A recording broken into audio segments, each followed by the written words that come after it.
Thanks for tuning in. If today is your first time of stopping by my video, you're especially welcome. This is Mother T Kitchen. To my returning viewers, thanks for always engaging in my videos. In today's video, we're making a very quick and simple breakfast. Breakfast is a meal that activates and fuel our day. Morning is always busy for most of us, so you need a quick breakfast like this.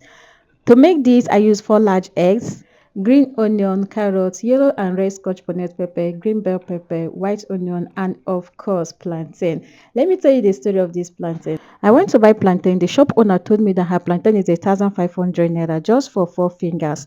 What came out from my mind was, what is happening? Plantain that is not even large. So I went to another place. The woman sold this for 500 naira for me. Fry your plantain. After frying, you reduce your oil, then pour over the egg mixture. Drop the city and country you're watching this video from in the comment section. I'll send you special greetings in my next video. My today's special greetings goes to Blessed Wando in Lagos, Nigeria. Thanks, darling, for always engaging in my videos. So introduce your fried plantain as seen in the video. Once you are done arranging your plantain, go in with any veggies of your choice, cover the pan and cook in a low heat. I made this for my baby and he loved it so much. He couldn't allow me to finish my video and he was crying for me to serve him. Let me allow you to hear him. Thanks for watching. See you in my next video.